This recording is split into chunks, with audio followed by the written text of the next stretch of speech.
Authoritarianism doesn't arrive overnight. It spreads quietly, touching every part of society. Media, courts, schools, and political systems, all pillars of freedom, can crumble under pressure. Corruption bends rules for personal gain. Censorship controls the story citizens receive. Institutions meant to protect people can be turned into tools of power. You may have noticed this even in modern democracies. Jimmy Kimmel faced backlash for mocking politicians. We hit some new lows over the weekend with the MAGA gang desperately trying to characterize this kid who murdered Charlie Kirk as anything other than one of them and doing everything they can to score political points from it. Clips of Donald Trump making absurd or contradictory statements show how leaders can test the limits of free speech. You can call that free speech or not. He was fired for lack of talent.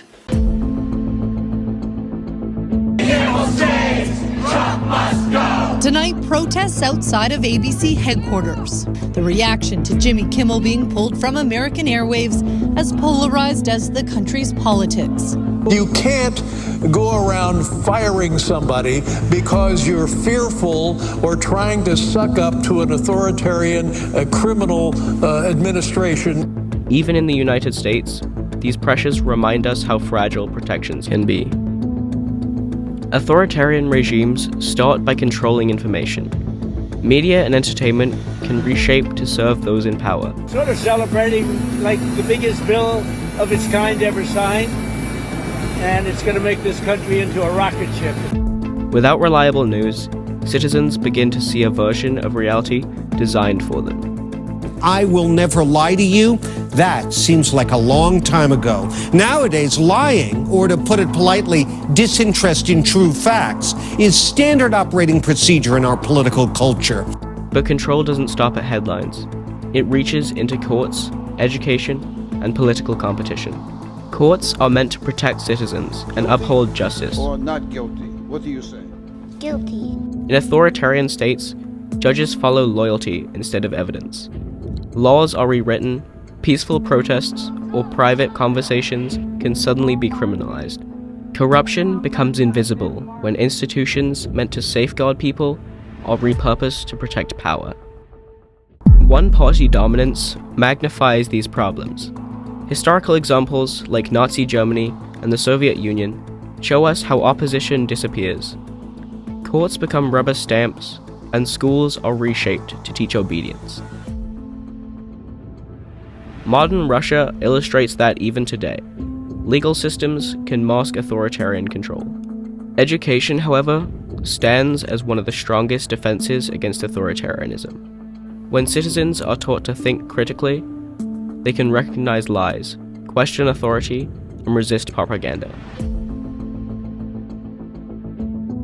Dictators know this, which is why schools and universities are often targeted first. Even in democracies, subtle threats exist. Claims of election fraud. Weird how 20+ million Democrats just disappeared in a single election. We got to straighten out our election. This country is so sick because of the election, the fake elections and the bad elections, and we're going to straighten it out one way or the other. Attacks on media and pressure on courts show that no system is immune. Timothy Snyder warns that one-party dominance begins with these small cracks. It happens fast. It happens fast, right? I mean, there are a few clean-cut cases of revolution, but even when it's not a clean revolution, like 1917, even when it's not a clean revolution, a regime change only takes about 1 to 3 years. And if it only takes 1 to 3 years, that means that while you're looking around, the important things are already happening, right? They're already happening. They're already underway.